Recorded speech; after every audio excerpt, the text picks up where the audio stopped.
of the War Memorial Chapel at Virginia Tech were ingrained in me. The values of brotherhood and honor, service and sacrifice, leadership and loyalty, duty and utprosim that I may serve.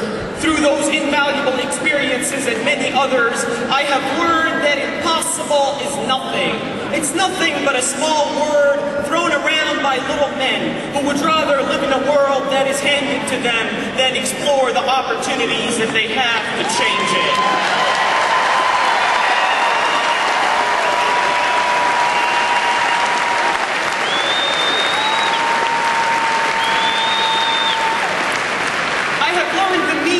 Individual responsibility, that no one is in charge of my welfare except myself.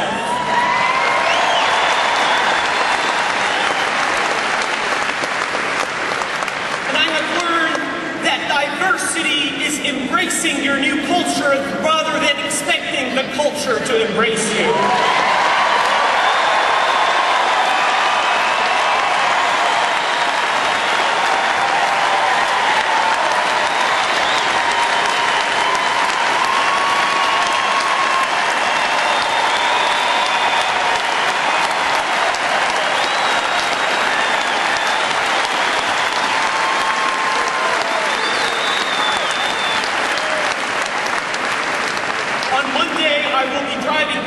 The Mississippi Delta to start my commitment with Teach for America, a national teachers corps that places recent college graduates in low-income communities to teach for 2 years. You know, I remember when I received my acceptance phone call from Teach for America, the woman on the other line said, "Congratulations, Adnan, you're going to be an elementary school teacher in the Mississippi." Now, I understood the elementary school part because that's exactly what I wanted to teach, but I had no clue where the Mississippi was. And I wasn't going to tell her that. So the next question was, do they have sweet tea down there? And she said, "Honey, they have fried chicken at every gas station." You know, I consider myself a country boy at heart. But in a nation that aspires to be as to where you are born should not determine your life opportunities, there are 13 million children growing up in low-income communities who in 8th grade read at a 4th grade level. Only 50% of them graduate from high school, and only 10% who make it to college graduate from college. That is a problem that money cannot buy and books cannot solve. That is when other human beings need to lend a helping hand.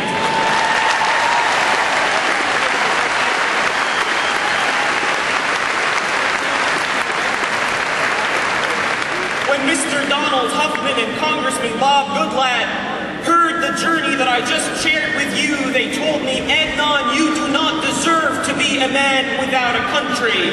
And thanks to them, on April 17th at a federal courthouse in Roanoke, Virginia, I raised my right hand and not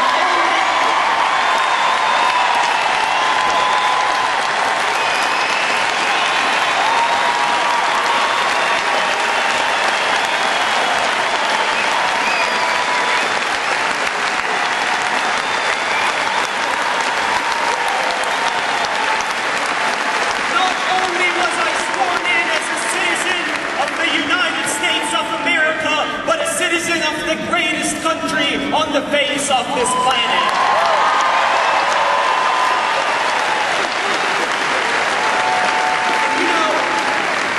You know, I do not call myself an Arab American or a Middle Easterner American, but an American.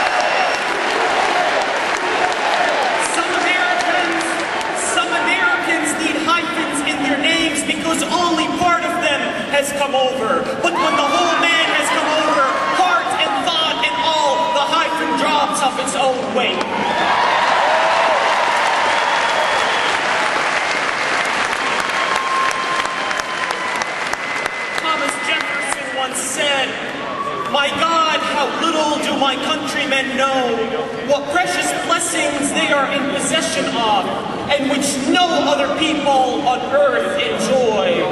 As to where I stand, I believe the strength of our nation lies with the individual, and each person's dignity, freedom, ability, and responsibility must be honored.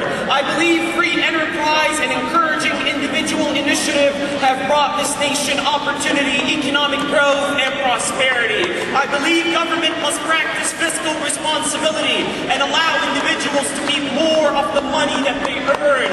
I believe the proper role of government is to provide only those critical functions that cannot be performed by individuals or private organizations. And the best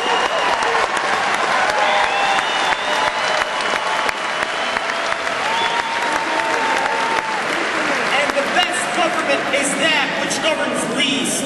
I believe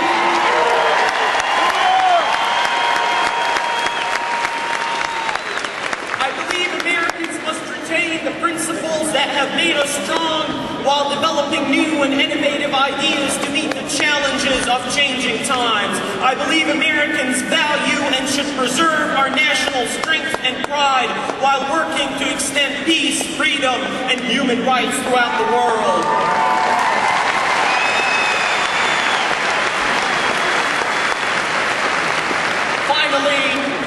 I believe that the Republican Party is the best vehicle for translating these ideals into positive, successful principles of government.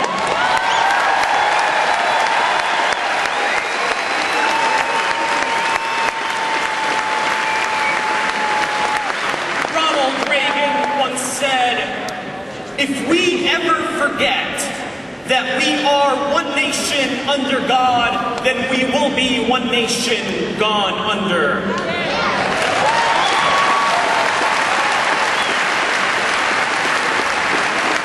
Ladies and gentlemen, from a proud American and a proud Republican, let us all be proud and humble and gracious to be citizens of this great land, and may we never forget that freedom is never free. Thank you.